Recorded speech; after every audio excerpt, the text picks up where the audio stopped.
Good morning, dear students. Now let us start class 10th explanation of biology. Here, yesterday I explained about stomach, but some points are left.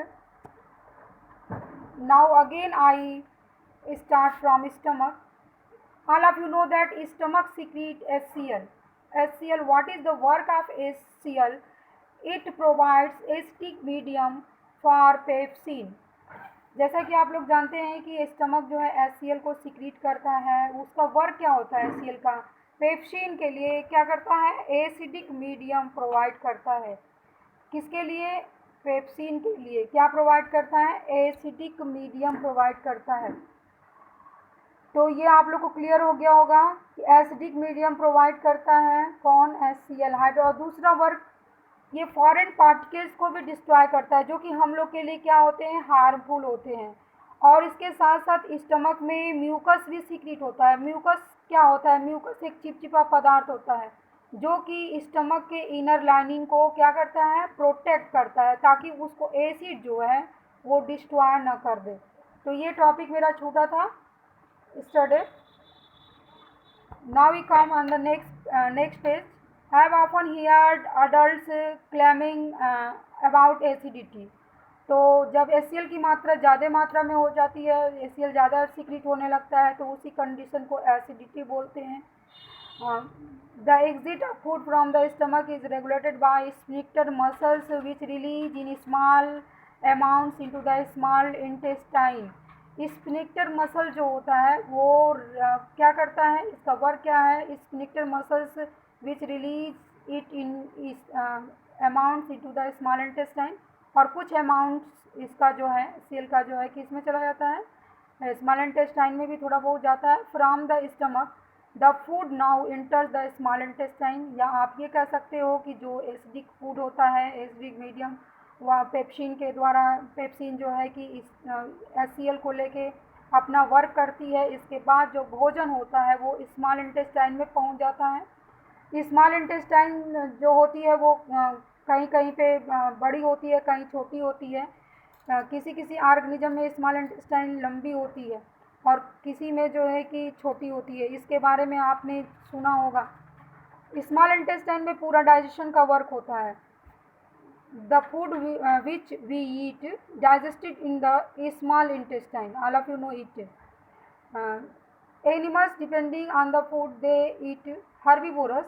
If we talk about herbivorous, then herbivorous have a small intestine is smaller than the carnivorous, because carnivorous animals eat meat.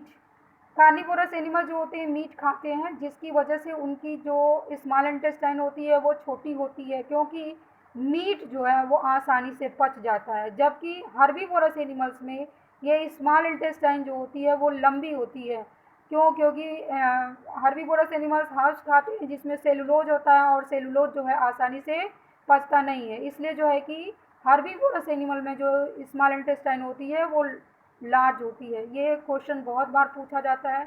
Y carnivorous है smaller small intestine then in herbivorous animals, so you learn it clearly. Now we come on the present intestine in the form of large globules which makes the difficult for enzyme act on them. Bile salts break them down into the smaller globules increasing the efficiency of enzyme action. अब इसके बाद fats कैसे digest होता है इसके बारे में हम बात करेंगे. तो जब सबसे पहले भोजन जो है इस स्टमक के बाद जो है स्मॉल इंटेस्टाइन में आता है, वहाँ पे ये सारी प्रोसेसेस होती हैं और इसमें स्मॉल इंटेस्टाइन में एब्जॉर्प्शन का भी काम होता है. अब इसके बाद हम फैट्स की बात करते हैं. तो fats are present in the intestine in the form of large globules. Large उसका ग्लोब्यूल्स के फॉर्म में जो है फैट्स होता है. कहाँ पे? स्मॉल इंटेस्टाइन में लार्ज ग्लोब्यूल्स के फॉर्म में जो है फैट्स होता है. Which make it difficult for enzymes to act on them. और इसके लिए एंजाइम्स जो है कि फैट ग्लोब्यूल्स बड़े होते हैं, इसलिए एंजाइम इस पे जो है वर्क नहीं कर पाता है. Bile salt. तो बाइल कौन सिक्रीट करता है? Gall bladder. बाइल जूसेस कहाँ से सिक्रीट होती हैं? गाल ब्लेडर से सिक्रीट होती हैं, जो कि उसको ब्रेक डाउन करता है, इमल्सिफाइड करता है और जैसे कि हम लोग इमल्सिफिकेशन सॉफ्ट्स में पढ़े हैं कि सॉफ्ट्स में कैसे इमल्सिफिकेशन की प्रोसेस होती है, उसी तरीके से यहाँ पे फैट भी स्मॉलर ग्लोब्यूल्स में ब्रेक डाउन होता है इमल्सिफिकेशन प्रोसेस से। The pancreatic secrets pancreatic juices which contains enzymes like trypsin for digesting proteins and lipase for breaking down emulsified fats। और इसके अलावा जो होते हैं ट्रिप्सिन जो कि प्रोटीन को डाइजेस्ट करता है, लाइपेज जो होता है वो फैट को इमल्सिफाइड करता है। The walls of small intestine contains glands which secrets intestinal juices. और जो स्मॉल इंटेस्टाइन का जो पोर्शन होता है वहाँ पे कुछ ग्लैंड्स भी होती हैं जो कि क्या करती हैं, इंटेस्टाइनल जूसेस को सीक्रेट करती हैं। The enzymes present in finally converted the proteins to amino acid. और फिर जो भी एंजाइम्स की मदद से जो है जो भी हम लोग भोजन खाते हो प्रोटीन अमीनो एसिड में ब्रेक डाउन हो जाता है। Complex carbohydrate into glucose and fats into fatty acid and glycerol. इस तरीके से हम देखते हैं कि प्रोटीन से अमीनो एसिड, फिर जो कार्बोहाइड्रेट में, कार्बोहाइड्रेट से फिर ग्लूकोज में, और फैट्स किस में, फैटी एसिड में और ग्लिसरॉल में ब्रेक डाउन होता है। तो इस तरीके से ये ब्रेक डाउन होता है। The digested food is taken up by walls of the intestine. All of you know the small intestine absorb all foods. The inner lining of the small intestine has numerous finger-like projection. What is finger? What is villi? All of you learn it in class 8th. Villi are the projection, finger-like projection in the small intestine. Why they present in the small intestine? For the increasing surface area of observation. इनकी वजह से ये surface area को बढ़ा देते हैं जिससे ज़्यादा मात्रा में जो है भोजन जो है एब्जॉर्ब्ड हो जाता है स्मॉल इंटेस्टाइन में। The unabsorbed sent into the large intestine where more villi absorb water from the materials. और फिर इसके बाद ये स्मॉल इंटेस्टाइन से लार्ज इंटेस्टाइन में जाता है जहाँ पे कि वाटर एब्जॉर्ब हो जाता है। फिर इसके बाद कुछ रेस्ट मटेरियल्स होते हैं बॉडी से। अब इस तरीके से जो है कि और ये एनल से जो भी रिलीज होता है उसको कौन रेगुलेट करता है, एनल स्फिंक्टर मसल्स होती है वो इसको रेगुलेट करता है, जो वेस्ट मटेरियल होता है उसको रिमूव करने में वो मदद करता है। अब इस तरीके से हम लोगों ने पूरा किसको ह्यूमन एलिमेंट्री कैनाल के बारे में जानकारी हासिल की है। Starting point of human alimentary canal from mouth, then after we come on the esophagus, then after come stomach, food enter into the stomach, then stomach से किस में जाता है, फूड स्मॉल इंटेस्टाइन में, स्मॉल इंटेस्टाइन से food किस में जाता है, लार्ज इंटेस्टाइन में, वहाँ पे भी कुछ एब्जर्वेशन होता है। और इसके बाद वेस्ट मटेरियल का रिमूवल जो होता है वो एनस के द्वारा रिमूव हो जाता है वेस्ट मटेरियल। तो आप लोग इसको अंडरस्टैंड कर गए होंगे अच्छी तरह से। मतलब फूड जो भी हम भोजन खाते हैं सबसे पहले माउथ में जाता है, वहाँ पे कुछ एंजाइम्स होते हैं जो उसको ब्रेक डाउन करते हैं, उसको चिपचिपा बनाते हैं ताकि वो आगे कहीं उसकी जो प्रक्रिया है ट्रांसपोर्ट होने की वो रुके नहीं। फिर इसके बाद एसोफेगस में भोजन जाता है, फिर इसके बाद स्टमक में, then small intestine, then large intestine, and then after some waste material which is remove from anus.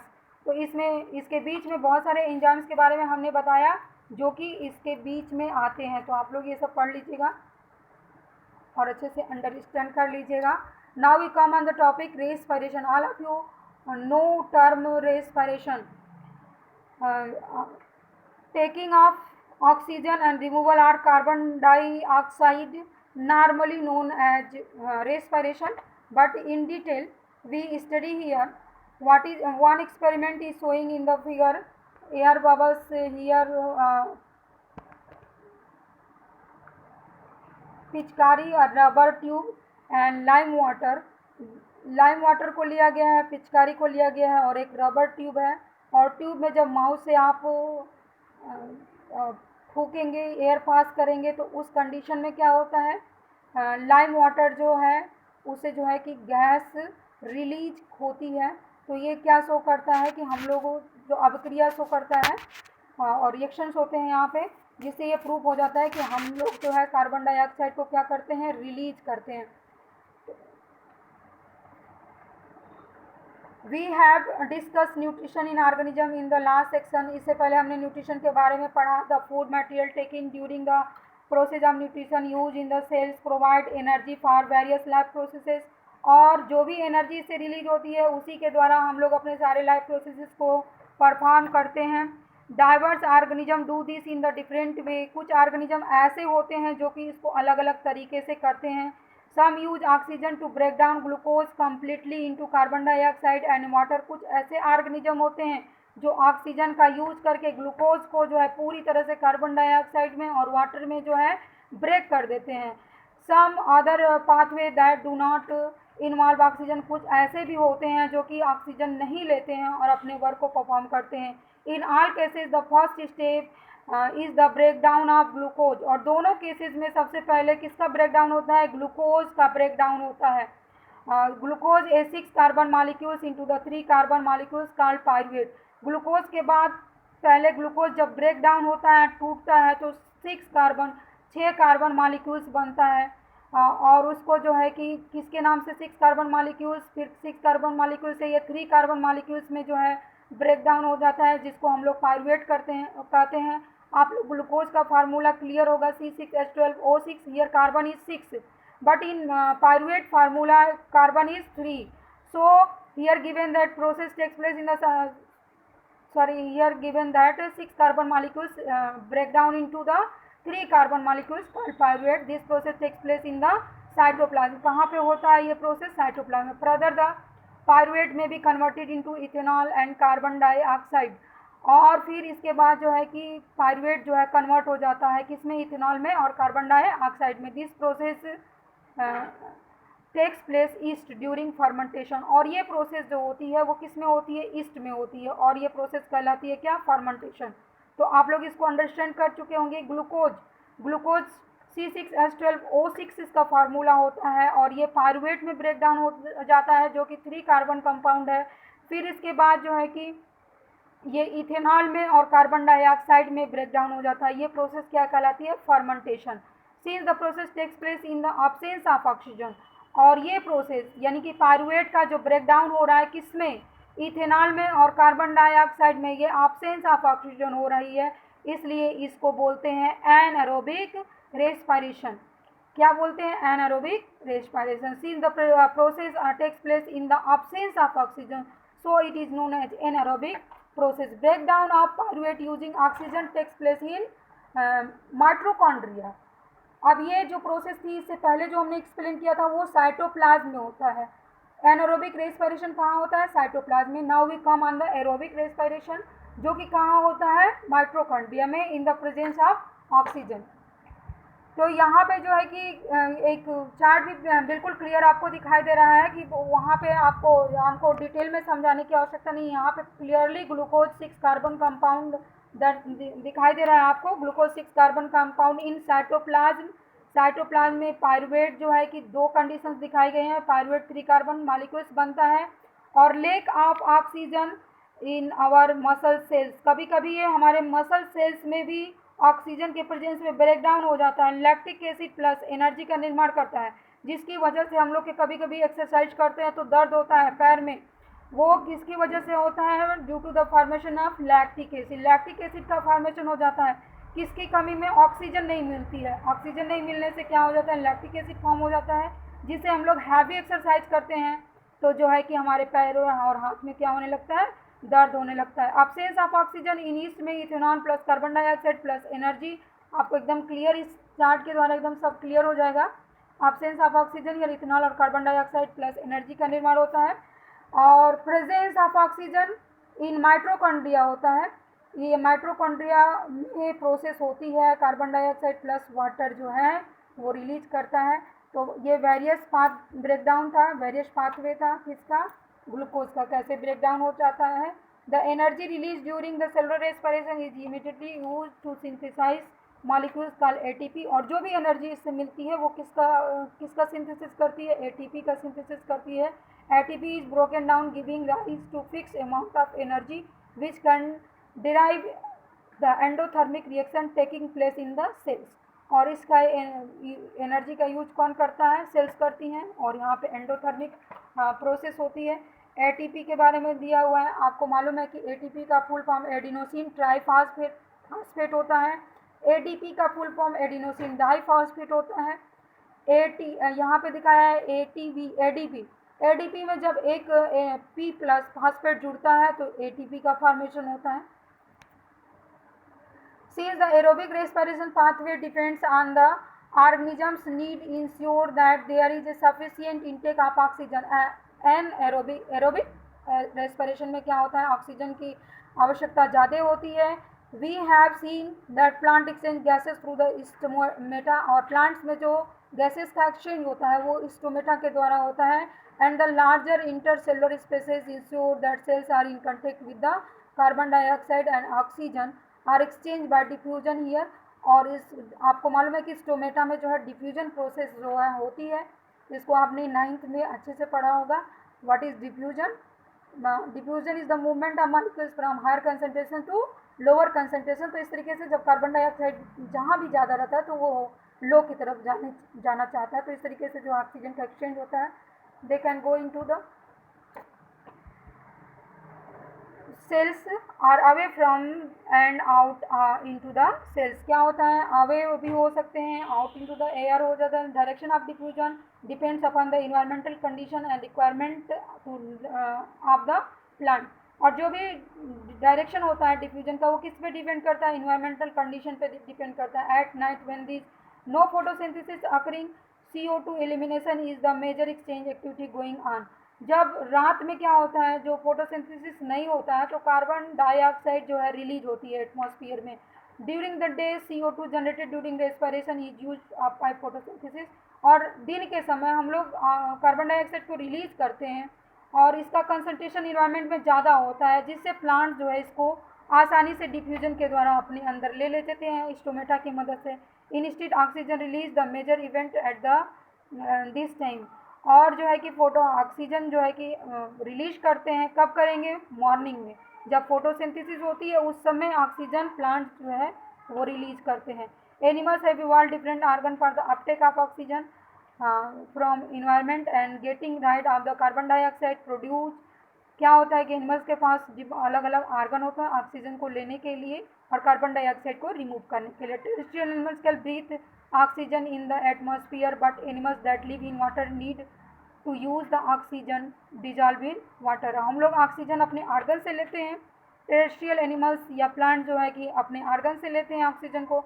लेकिन जो terrestrial animals not plants, plants के पास ऑर्गन नहीं होता है, वो डिफ्यूजन के द्वारा, जैसा कि हम एक्सप्लेन कर चुके हैं, उसके द्वारा ऑक्सीजन को लेते हैं।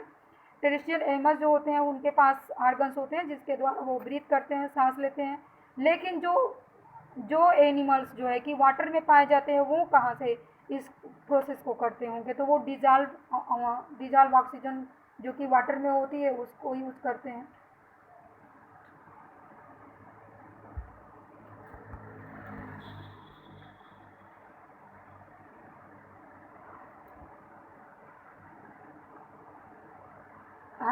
Since the amount of dissolved oxygen is fairly low compared to the amount of oxygen in the air। आपको मालूम होगा कि वाटर में जो ऑक्सीजन की मात्रा कम घुली होती है, जबकि इन्वायरमेंट में जो ऑक्सीजन की मात्रा होती है ज़्यादा होती है। The rate of breathing in aquatic organism is much faster than that seen in terrestrial organism. इसलिए वो जल्दी फास्ट जो है कि ब्रीथिंग करते हैं। Fishes takes water through their mouth and force pass gills where dissolve oxygen is take up by blood. और हम मछलियों के कंडीशंस में देखते हैं तो वो वाटर जो माउथ से लेती हैं, वाटर को माउथ से लेती हैं, जिसके द्वारा जो है कि घुली हुई ऑक्सीजन उनके अंदर जाती है और ये फिर गिल्स में जाती है, फिर ऑक्सीजन जो है ब्लड में जाता है। टेरेस्ट्रियल ऑर्गेनिज्म जो होते हैं वो ऑक्सीजन को एटमॉस्फेयर से लेते हैं रेस्पिरेशन के द्वारा। The oxygen is observe by different organ in different animals. और अलग अलग तरह के ऑर्गन्स होते हैं जिसके द्वारा ऑक्सीजन जो है ऑब्जर्व होती है। All these organs have a structure that increase the surface area which is in contact with the oxygen reach atmosphere.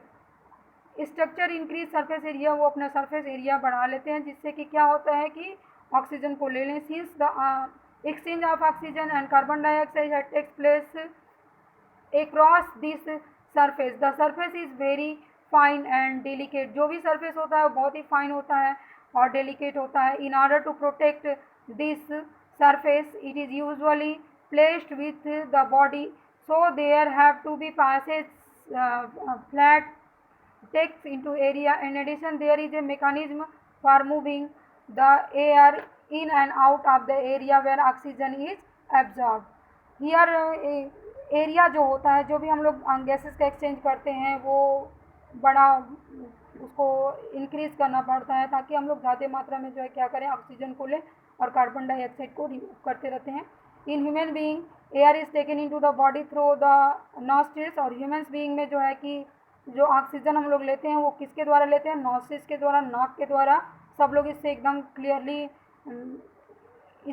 जानते हो। The air passing through the nostrils filtered by fine hairs, नाक के अंदर जो है hairs होती हैं जिसके द्वारा जो भी हम ऑक्सीजन लेते हैं वो फिल्टर होता है। इसके बाद तो अंदर जाता है। From air passes through the throat into the lungs, और इसके बाद थ्रोट में गले के पास जाता है, फिर लंग्स में जाता है। रिंग्स ऑफ कार्टिलेज के बाद रिंग्स ऑफ कार्टिलेज में present in the throat, these ensure that the passage does not collapse, और ये अलग अलग पार्ट्स होते हैं जिसके द्वारा इनका पैसेज जो है वो कोलैप्स नहीं होता है, एक साथ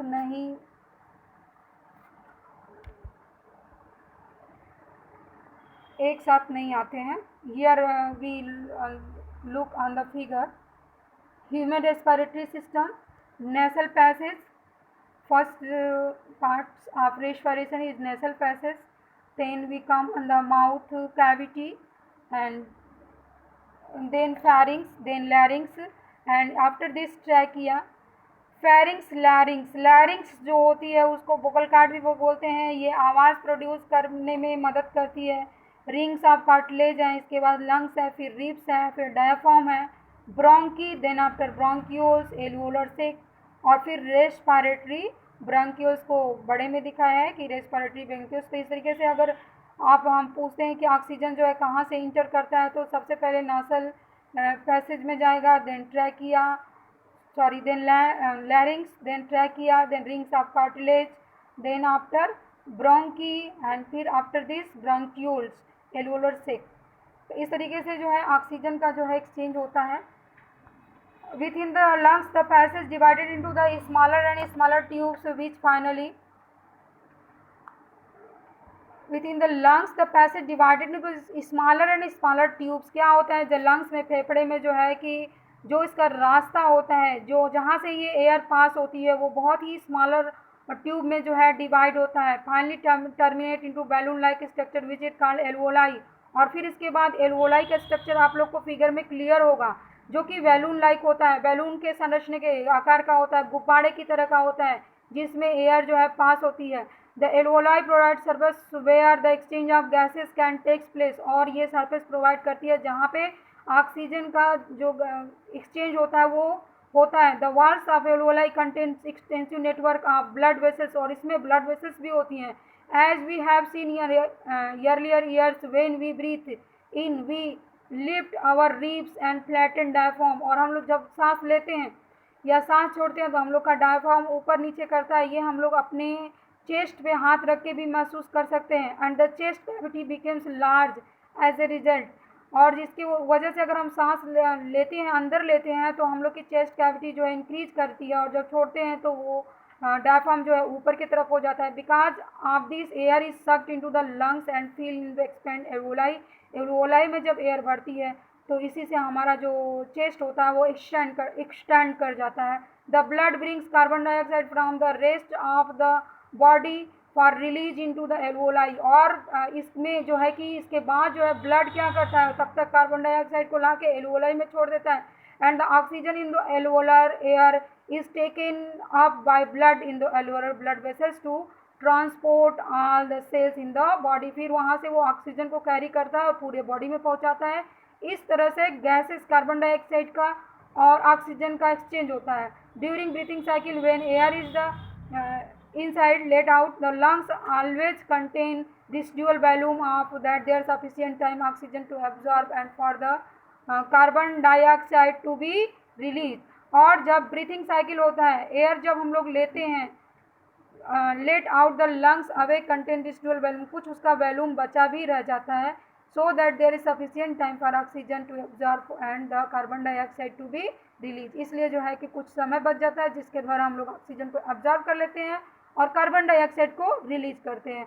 when the body size of animal is large, the diffusion pressure almost can takes care of oxygen delivery to all parts of the body। when body size, अगर किसी भी एनिमल्स की बॉडी बड़ी है, diffusion pressure alone can not take care of oxygen delivery to all parts, तो diffusion के द्वारा जो है पूरे बॉडी में जो है कि ऑक्सीजन का एक्सचेंज नहीं हो सकता। Instead respiratory pigment take up oxygen from the air. उस कंडीशन में क्या होता है, रेस्पिरेटरी पिगमेंट जो होता है वो ऑक्सीजन को एयर के द्वारा लंग्स में पहुंचाता है। Carry it tissue which deficient in oxygen before releasing it, और वहाँ पहुंचाता है जहाँ पे ऑक्सीजन की कमी होती है।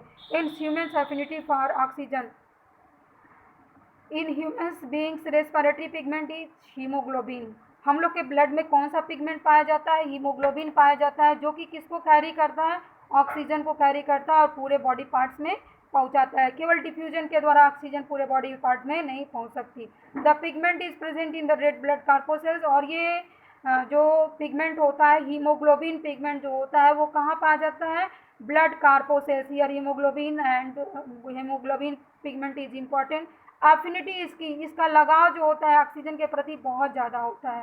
Carbon dioxide is more soluble in water than oxygen and hence is mostly transported in the dissolve form in our body. Carbon dioxide जो है वो oxygen carbon dioxide more soluble, water में ज़्यादा अच्छे से घुल पाती है कार्बन डाइऑक्साइड जो होती है, जबकि वाटर देन ऑक्सीजन, ऑक्सीजन जो है कि किसमें, पिगमेंट के द्वारा ट्रांसपोर्ट होता है, और कार्बन डाइऑक्साइड जो है वाटर के द्वारा मोस्टली ट्रांसपोर्ट डिजॉल्व फॉर्म और ब्लड, और ये कार्बन डाइऑक्साइड डिजॉल्व फॉर्म में ही हमारे ब्लड में पहुंचता है।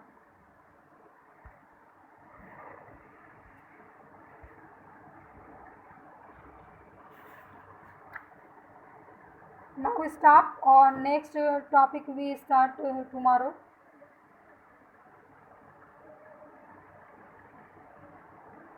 All of you learn it. If any problem you ask me.